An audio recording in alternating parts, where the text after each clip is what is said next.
You're listening to Beat Autoimmune and Thrive, the podcast all about reversing and preventing autoimmune conditions so you can live your most vibrant life as soon as possible. We talk about autoimmune root causes, actionable solutions, and inspirational healing stories. I'm Palmer Kippola, and I used to have MS. Today, I'm an author, a speaker, a functional medicine certified health coach, a pickleball player, and nature lover who's helped thousands of people reclaim their health and their best lives. Let's dive into this episode. Nagina Abdullah is a weight loss coach for women in midlife and founder of the top-rated website masalabody.com. She has a degree in molecular and cell biology from UC Berkeley, and she earned an MBA from NYU. Nagina has helped more than 1,500 women in midlife successfully lose weight permanently through healthy lifestyle changes. Nagina teaches women to boost their metabolism naturally to burn fat even when nothing else has worked. She focuses on adding and combining natural metabolism boosting foods to reduce belly fat and to live in their dream body. Now, I first met Nagina when she asked me to participate in her Midlife Women's Series to boost metabolism, balance hormones, and burn fat. Now, while I don't focus on weight loss per se, I was very interested in participating because the connection between extra weight and autoimmunity is clear. Autoimmune disease is a hypometabolic state, meaning that cellular metabolism is low, slow, and often dysregulated. So healing from autoimmunity and achieving sustainable weight loss both require increasing and healing your metabolism. So welcome, Nagina. I'm so excited to dive into this topic with you. Thanks so much, Palmer. I'm looking forward to having this discussion here. Yeah, not a moment too soon. So I always like to start with story, and you've got a really good one. Can you take us back to life before you discovered your own sustainable weight loss strategies? Yes, absolutely. Well, I had struggled with my sugar cravings, and I had struggled with my weight for my entire life. I was somebody that had tried every diet out there, but I didn't understand why I had extra body fat. I felt like I was inflamed and bloated constantly. And no matter how hard I worked, I couldn't get my weight to a place where I wanted it to be. And so I tried every diet out there, from Atkins to Weight Watchers to eating less and exercising more and everything in between. And I would lose maybe 10 to 12 pounds. But right when I would hit that amount, I would start eating all the foods that I had been restricted by, and I would put that weight back on plus more. And so what happened for me is that I started working in a very demanding job, and I was traveling quite a bit. And then I got pregnant with my first child, had him. And then after that, soon after, my second child. And I was, as could imagine, I was at my maximum weight at that point of my life. And so it was a combination of the travel that had happened from work and then just having children and not burning it off. And so I was at a place where I just didn't know what to do. I would look at myself in the mirror every day and I didn't recognize who I was seeing. I didn't feel like I was showing that I was a motivated person, though I was inside. I wasn't reflecting that on the outside. And I was actually just really tired. And so as I looked forward at my children who were babies then, I thought, I have tried every single thing out there and I don't have time to do all the things. And I don't have the time to put on the same 12 pounds back and forth for the rest of my life. I don't want to do that anymore. And by this time it was more. So I had gained 20 pounds. I had 20 pounds that I needed to lose. So I decided to go back to the scientific background that I had. I have a degree in molecular and cell biology from UC Berkeley, and we have an alma mater in common. And so I went back to my degree and I started looking at all the scientific information that was out there, and I was seeing that the foods that I had been eating, not only were they were low nutrient density, they were inflammatory, and they were high calorie but low fiber, meaning that they were not keeping me full and I needed more to keep me going. And so I switched from that and I started researching, here's foods that I could add to my diet that are anti-inflammatory, that are nutrient dense, that are full of fiber. So they kept me full for longer. And then I also used my own spin where I started adding spices to what I was eating, which increased my metabolism even more and made my food actually taste really, really good. So I was excited about it. And what happened is it blew me away. After a lifetime of dieting and being stuck, I lost 40 pounds in 9 months. And I felt full and excited and satisfied every step of the way. And so not only did I lose that 20 pounds to get to my pre-pregnancy, but I lost 20 more pounds. And I didn't even realize that I had that to lose. But when I lost it, I was in the best shape of my life because my body fat was healthy. All my blood sugar, all my levels were healthy. And I could finally, I had more energy then than I had had 10 years before. And the difference, in doing that is that it's been sustainable. It's been over 12 years that I've been eating that way, adding certain foods that we're going to talk more about, pairing the foods with other things that would keep me full. And now I've kept that weight off, and now helped over 1,500 women in midlife, especially when it becomes even harder because of hormonal changes, and insulin resistance. I help them balance their blood sugar and lose the weight they want. And so that's my story, of how I've got to where I am today. It is so inspirational. I mean, the key in what you're saying is diets can do something in the short term for just about anybody. But the way that you have designed this is sustainable. This is long term. We're not talking about, a quick fix. We're talking about you have been able to keep this weight off for 12 years. Yes. So anybody watching or listening to this right now is going to look at you and think, I can't even imagine you with 40 extra pounds on. You're just this amazingly beautiful, gorgeous woman. You have to look at this on YouTube so you can see Nagina and what she looks like. But you had really strong reasons for doing this. And I want to point that out because I don't think we talk about the initiative that it takes when you are stuck and you are despairing that what you have tried didn't work. Sometimes I feel like it's having that strong reasons for living that carry us through, having a goal. So what were you thinking of that you wanted? What was your either rock bottom or what were you looking forward to? Yeah. Oh, I love that question because it's going to be a change. It's about making a change, but the thing that will drive that change is the desire for something different, the desire to get out of the pain that you're in. A lot of that is you just don't want to feel what you feel anymore. And what I was feeling at that time was, first of all, I would look out into my future and I said, I feel so tired right now. And if I don't want to be tired for the rest of my life, and I also didn't want to raise children being a tired mom. I wanted to be energized. I wanted to set an example for them. I wanted to be the person who I am, who's more active and who's not sitting around all the time unless I choose to. So I really wanted to be able to set that example for my kids. So that was number one. Secondly, I just didn't want to feel bloated in my body. It felt extremely uncomfortable. Every morning when I would get out of my bed and sit down, I would feel like my belly coming over my pants. I would feel like my clothes, I was wearing much bigger clothes than I had before. And even then I wasn't at the best shape, where I wanted to be. Everything was tight fitting. It didn't feel good. And then, finally, I wanted to feel as youthful as I could. And I think that can play into any age that we're in. We want to feel our best. We want to feel energized. We want to feel active. I wanted to feel sexy around my husband. I wanted to be able to go out to the city and have dinners and feel good in what I was wearing. I didn't want to feel like I was wearing the baggiest, frumpiest clothes. What happened was I stopped saying yes to people when they would ask me to go places because I didn't feel comfortable in what I was going to wear. And I didn't feel comfortable in my mood. I felt low in my mood because I didn't feel good about myself. I didn't have the confidence of where I was in my body.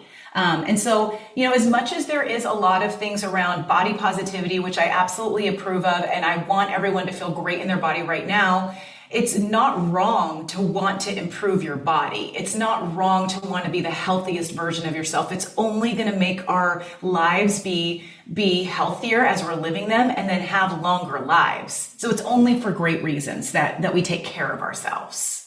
I think this is such an important point that you are raising, and I so appreciate you sharing all of your reasons for doing this. And I would just invite people that are watching or listening right now to really, really think about what it is that's motivating you or driving you to either lose weight or recover from an autoimmune condition, because these take significant and maybe not so significant lifestyle changes, but nobody wants changes. Even beneficial ones are really hard. So unless you have those strong reasons, those motivating factors that are going to help pull you through, it could be more difficult. So I'm so glad that you shared that. Thank you so much. Mhm. I think before we dive further, I love getting level set on definitions. And, we talk about raising metabolism. So can you define for us what does it mean to have a low or slow metabolism, and how would people know if their metabolism is low and slow? And I'll just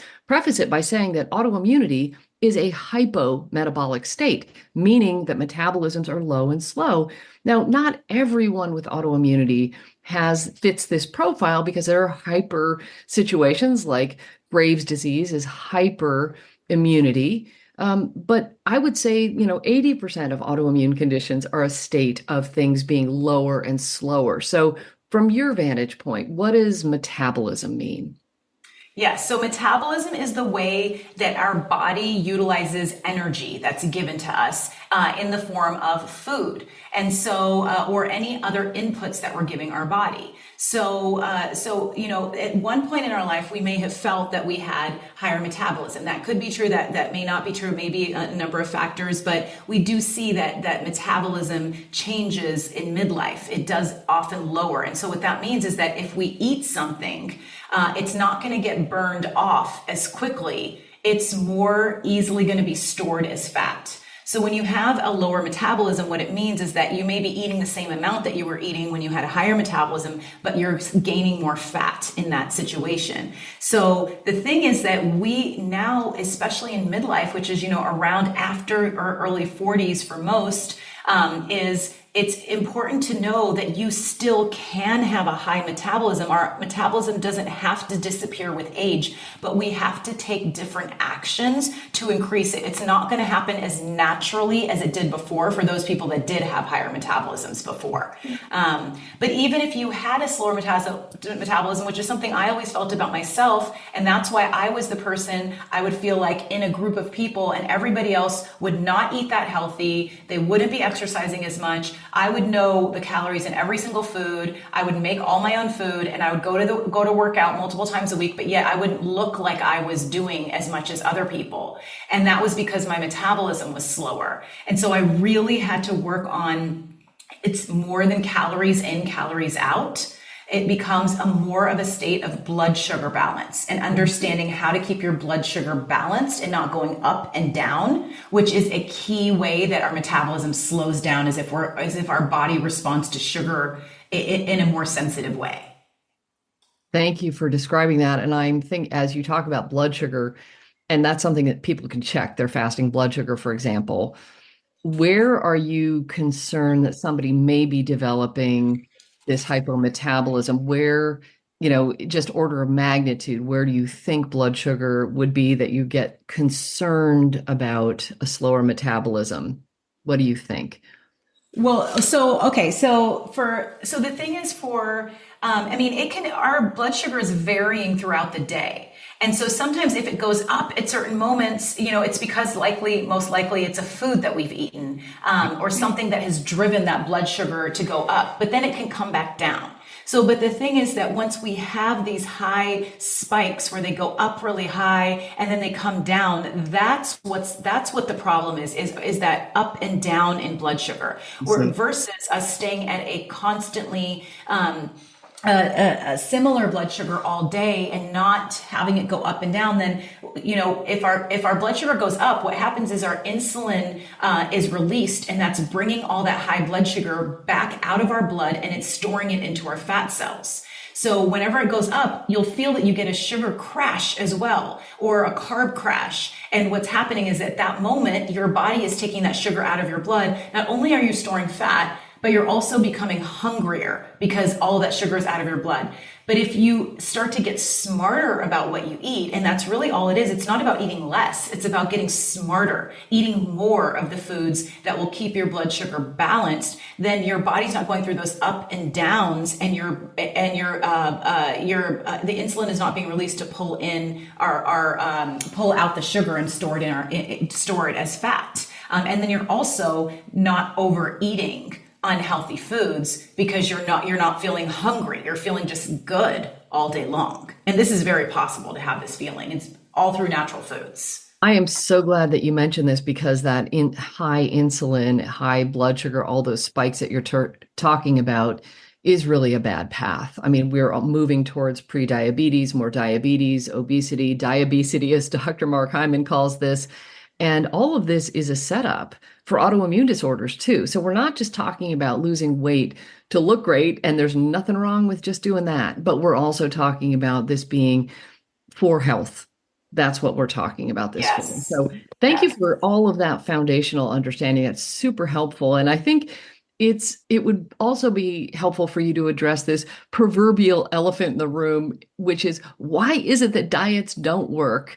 But why is it that a healthy lifestyle does? And maybe you already answered this with the insulin stability description, but people have tried or are trying every diet under the sun. Why is it that they don't work? Yes. So the thing about diets is, most likely those that are listening or watching and that have tried diets, the reason they don't work is because we have to restrict everything that we love. And we're not focusing on a lifestyle change. We're just focusing on taking out foods, taking things out, eating less, changing, and replacing all the foods that we like, and trying to get by with eating less of the foods that we want to eat. And so that's just not mentally sustainable. It's not physically sustainable, because we're actually physically hungry and we're mentally missing the feelings that we're getting from those foods. So a diet will never work, though. Yes, it can help lose 10 to 15 pounds and sometimes more. Some women have lost, and some people have lost, 50 to 100 pounds from a diet. But then the thing is, what's going to stop you from putting that weight back on?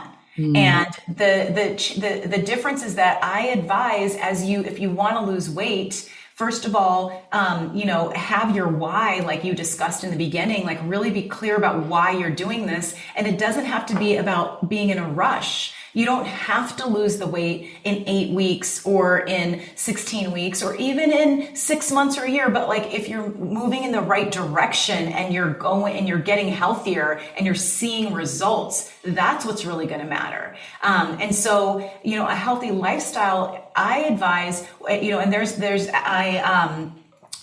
a professor at Stanford who is named BJ Fogg, and he talks about this concept of tiny habits and how they create your entire, how you can stack them up to create a new way of living.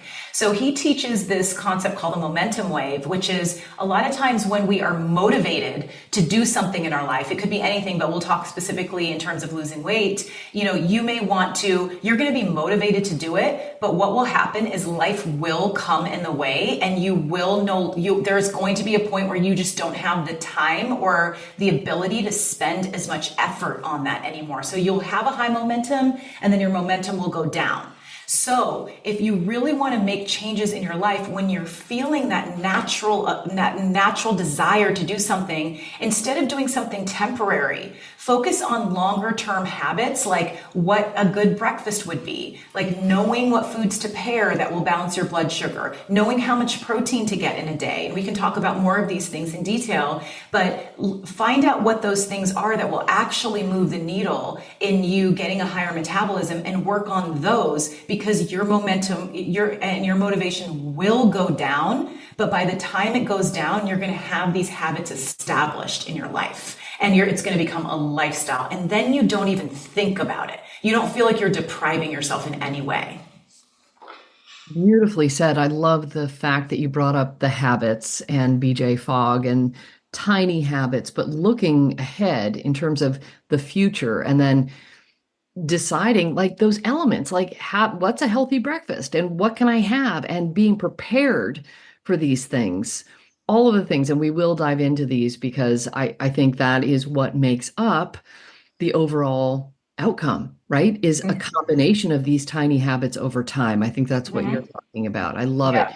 And one of the things that's the hardest, that from my vantage point, and I can speak to this personally, is our sugar addiction.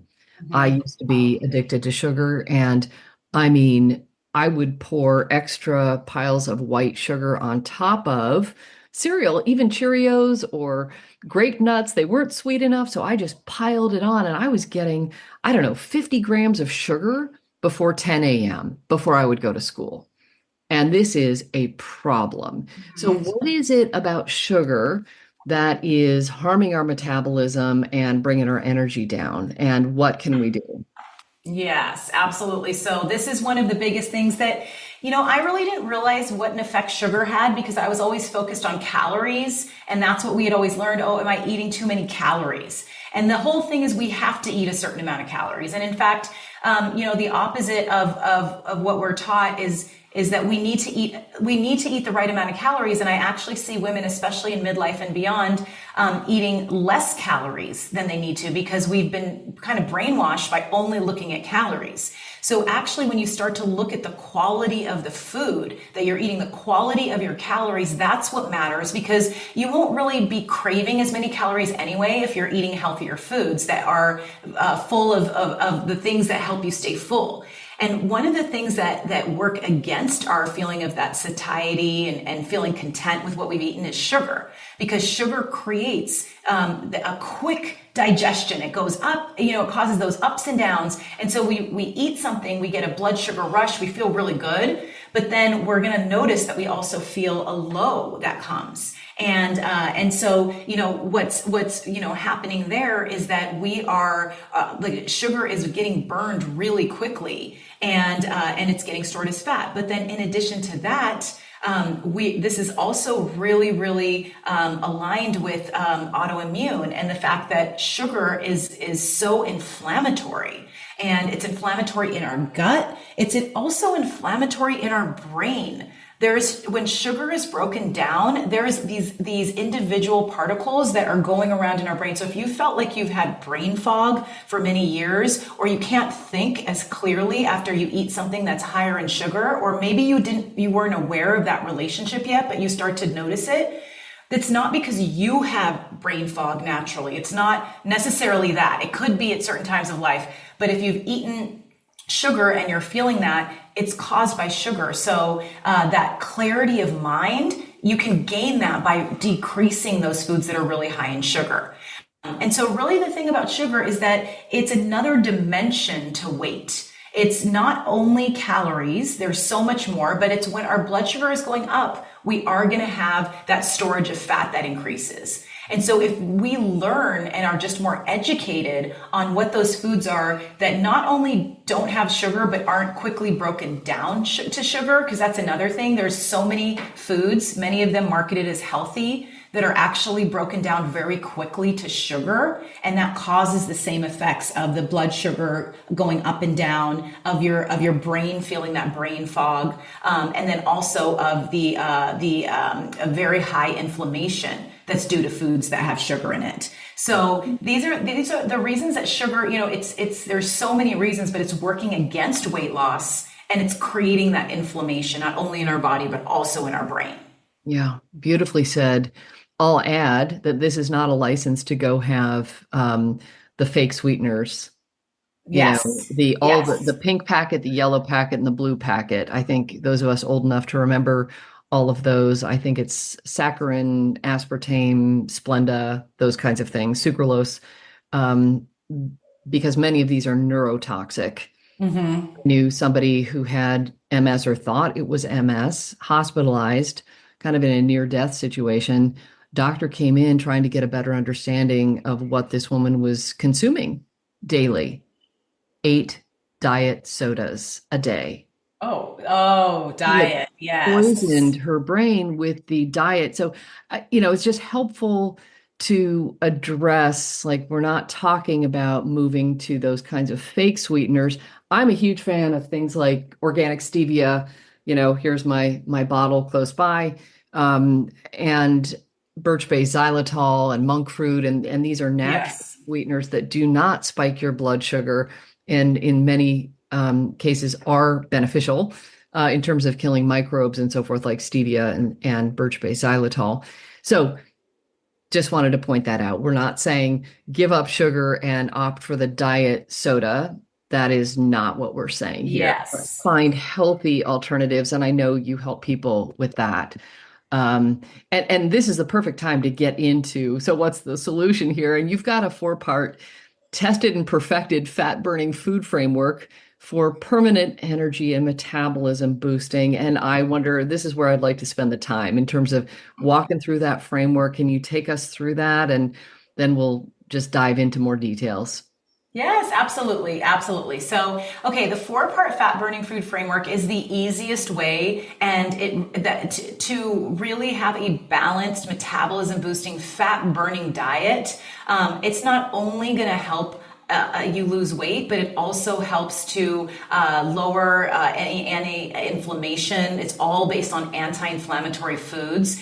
And the thing about a framework, it's very simple. And this is part of why it works so effectively, is because we're not thinking about recipes and we're not thinking about ingredients and forgetting one ingredient. Yes, you can use recipes to create your meals, but you don't have to follow any strict meal plans. It's only about understanding the importance of each of these foods and how to pair our foods so they keep our blood sugar even and we burn more fat because we're full and satisfied and we're having our even blood sugar all day.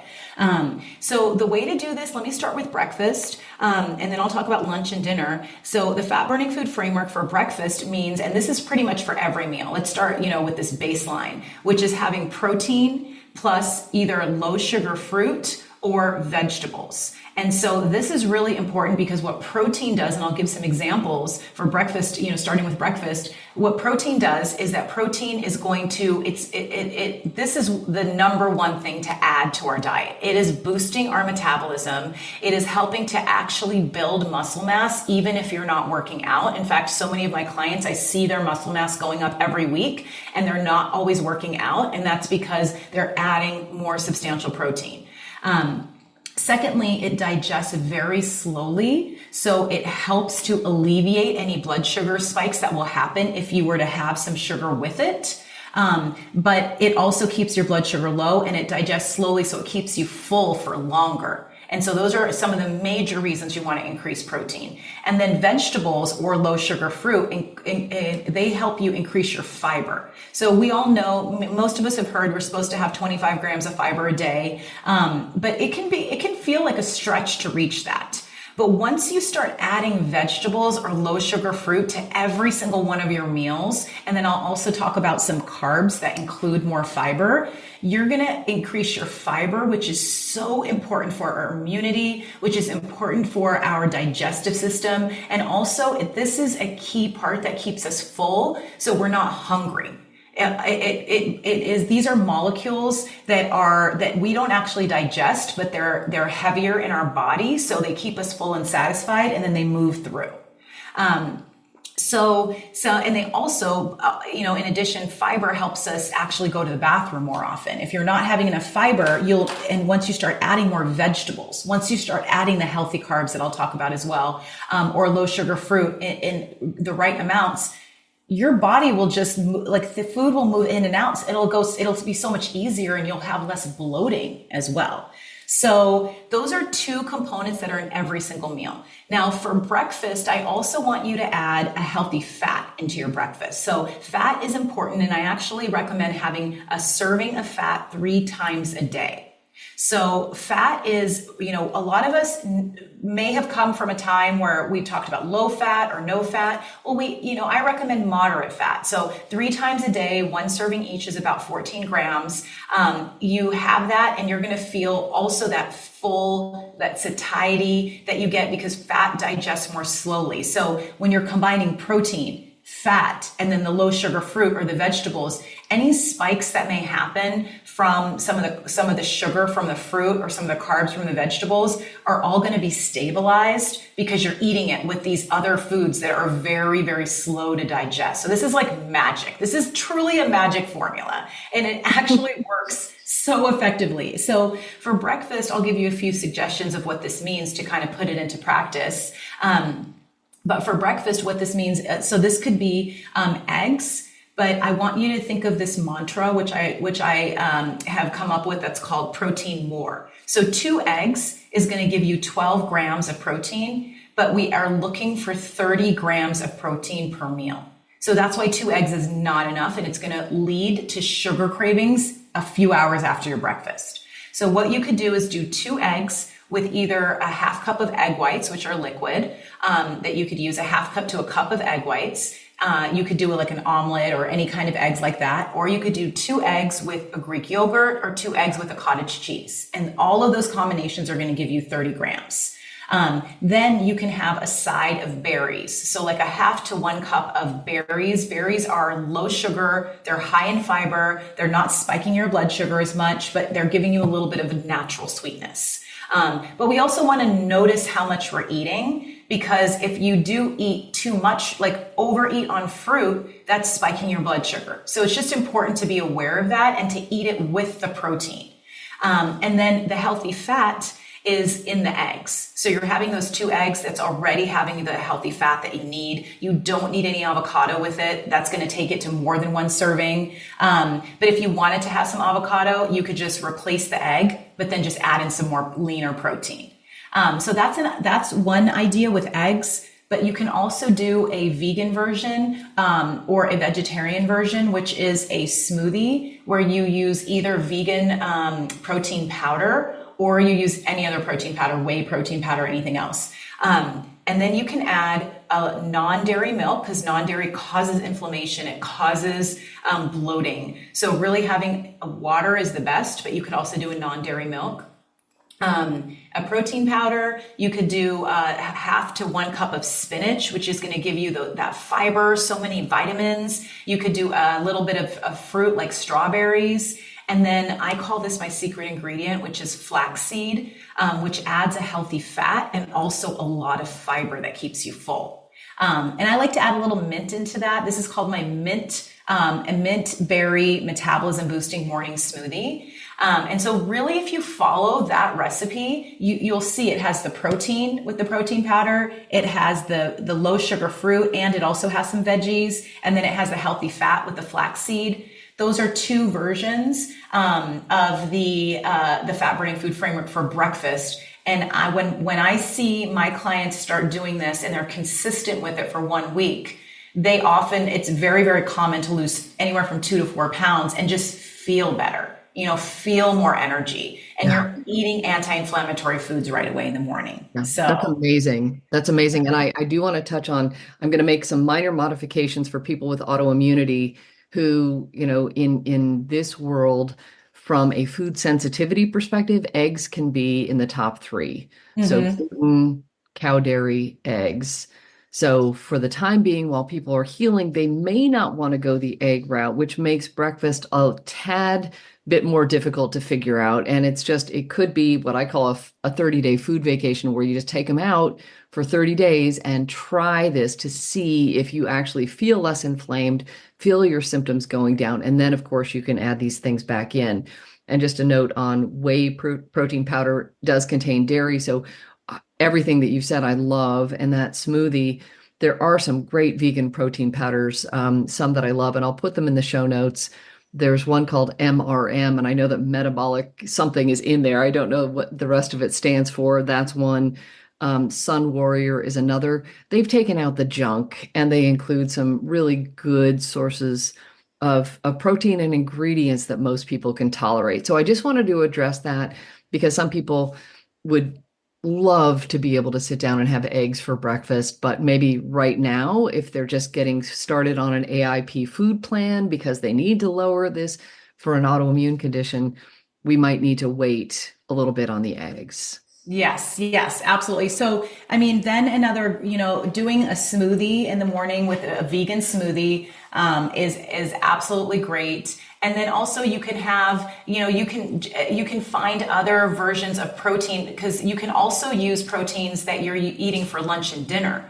So having things like smoked salmon or chicken, having that alongside, maybe if you don't want to have a smoothie every day, that's going to also give you the protein because we don't have to have sweet things for breakfast. That's something that we do in America. And that's not something that's done in many parts of the world. It's something we created. So it doesn't have to be like that. And you can always use things like smoked salmon, other kinds of chicken. You can use some nice hot sauce with it that flavor it up, and that you could use a dipping sauce. And then still you can have the berries on the side, and then make sure you have some fat that could be in the form of avocado. A half avocado is a good amount that gives you one serving.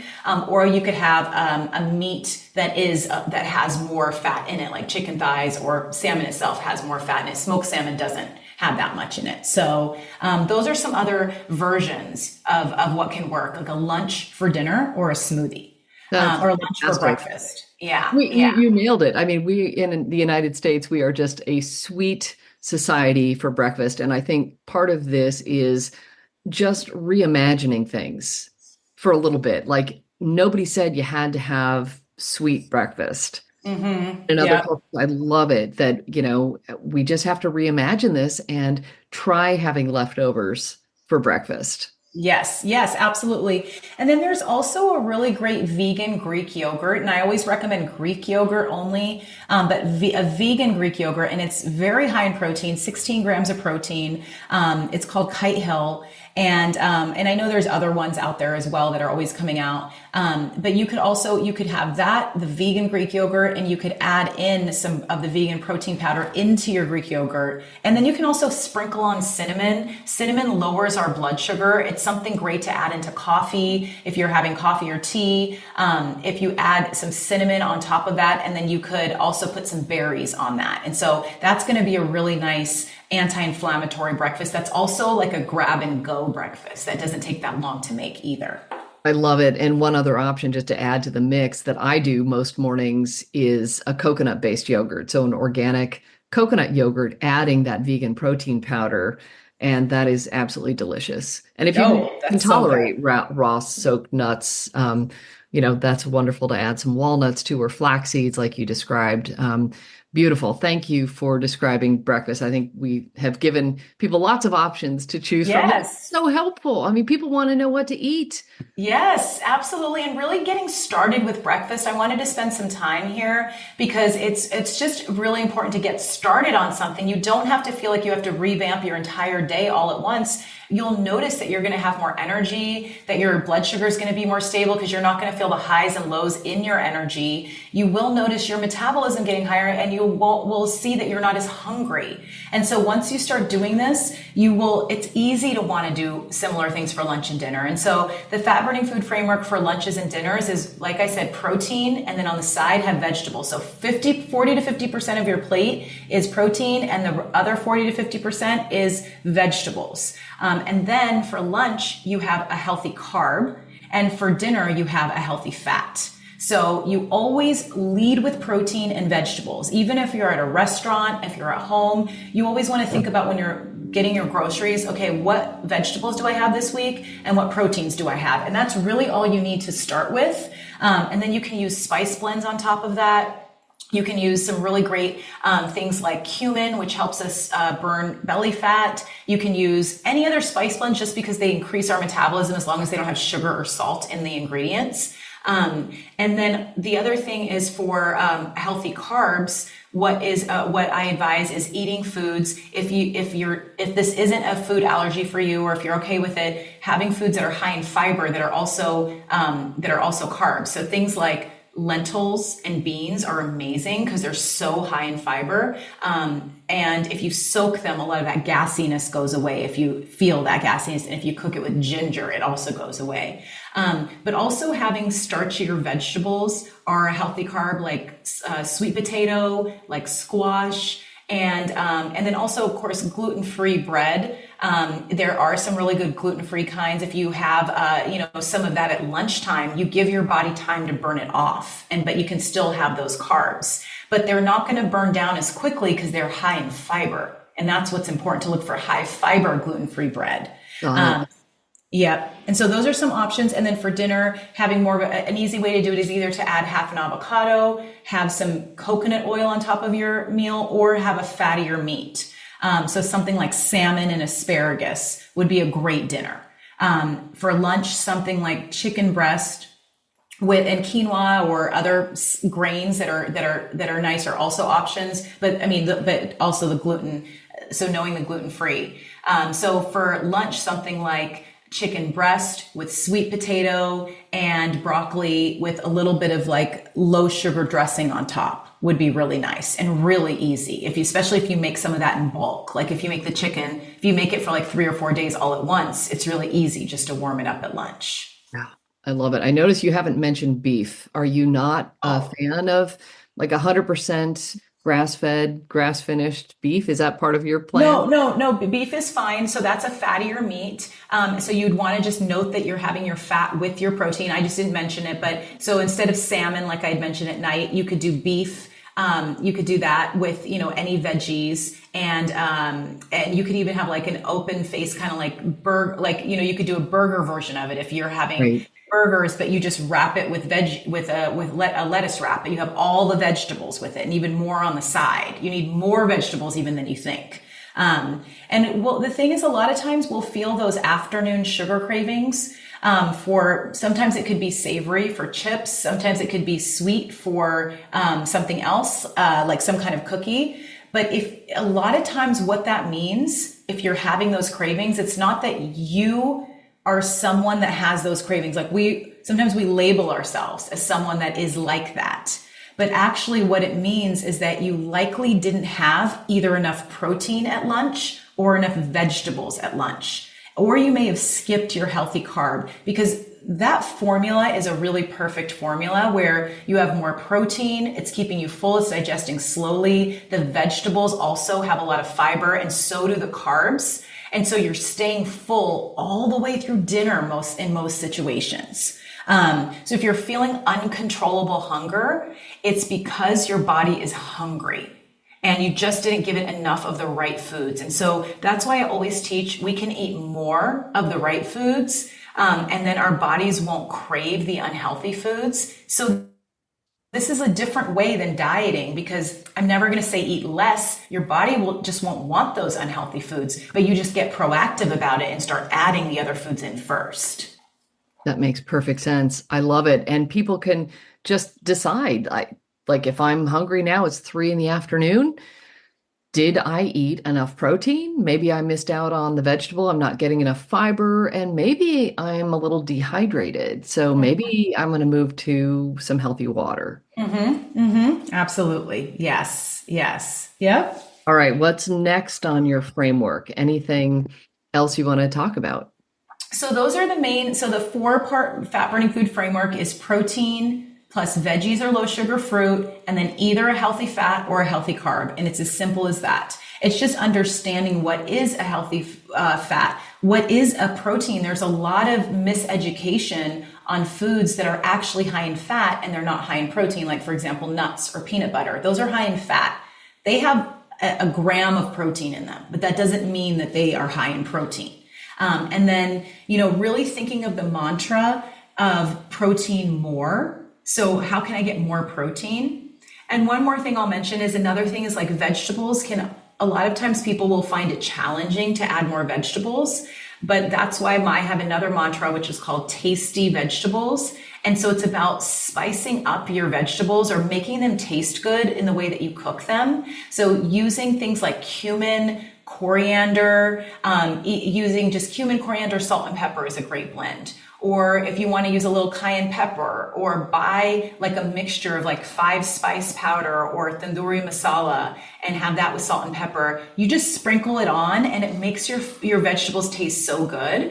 And if you roast your vegetables in the oven on a sheet pan, it brings out natural sweetness of it. And that, if you had already added the spices on it, you're going to start craving vegetables because our gut actually turns over when you start giving it more of a certain food. It starts wanting more of those foods. So if you're giving your body sugar, it's going to want more sugar. If you start adding more vegetables, you're going to see that you are like going for the salad or going for the veggies first. And it's amazing. When that happens, everything is easier, to actually get healthier because your body wants these foods. And that's why we're creating a lifestyle with this framework, because you learn how to do it, but then your body starts craving it and your sugar cravings start disappearing. And this becomes your lifestyle where you're like, I never want to go back to what I was doing before. This feels so good. It's amazing. And I'm sitting here talking with you and knowing you and what you've done with so many women who you've helped take the weight off. I mean, you've got the before and after photos on your website.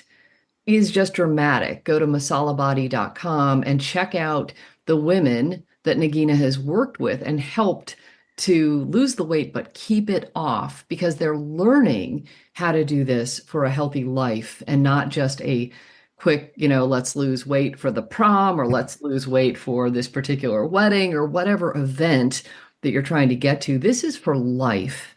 So I'm just thrilled about this. And we're getting towards the end. So I wanted to ask you, is there anything else that I haven't asked you that you'd like to touch on?